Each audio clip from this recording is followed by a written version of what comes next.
sisters, comrades and friends, I am here for the very simple reason that my conscience would not allow me to not be here, having seen in the news in recent weeks the destruction, the death and the crimes committed against an occupied people.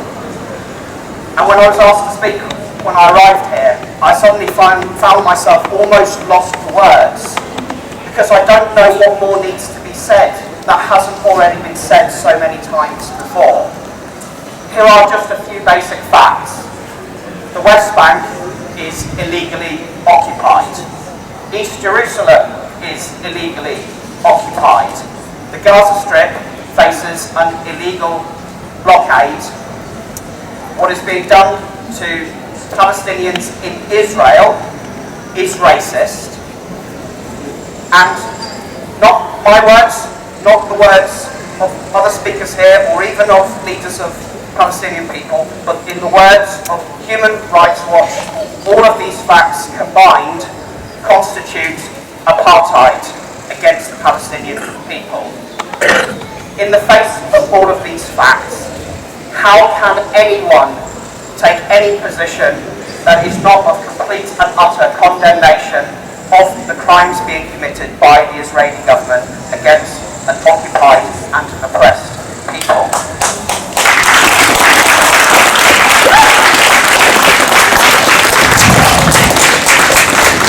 Like many people here, I was brought up being told stories by my grandmother of what it was like to live under occupation, and I got the message very quickly that it was a thoroughly horrible existence and so much pain and suffering alongside that. And just 6 days ago we marked once again the liberation of our own island from occupation, and remembering the hardships and injustices that so many people faced in those times as well. And with those facts, I am sick and tired that many people who sit in that building over there refuse to this day to acknowledge what is happening in Israel and continue to engage with it as if it were a normal country behaving normally, when it is not. It is behaving like criminals, and they should be.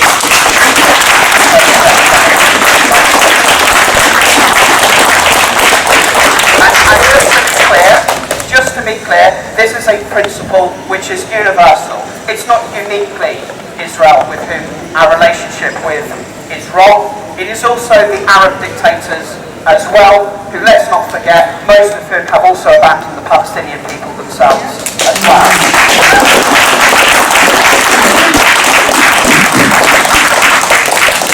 And so I don't think that it is radical or unreasonable to say that our democratic representatives, when acting with countries who are abusing human rights, who are committing ethnic cleansing and war crimes, that we ought to treat them as countries that are committing war crimes, that are committing ethnic cleansing.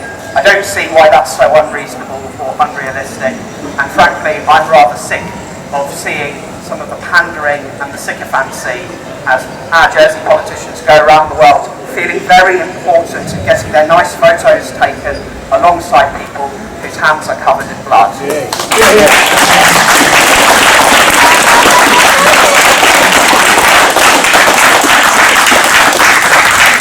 Our own experience as an island community that was occupied in living memory is one that should inspire us all to believe that if freedom, human rights and liberation is something worth celebrating in Jersey, it's something that will be worth celebrating just as much in other places around the world, and I for one look forward to the day when we can celebrate a free Palestine.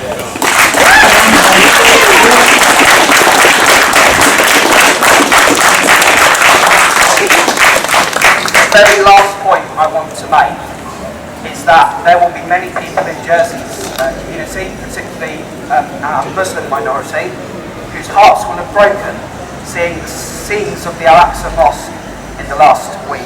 And I say to that valued part of our community and everybody else whose hearts broke watching those scenes in the holy month of Ramadan of all times, Our solidarity is with you, and in us you will always have friends and support.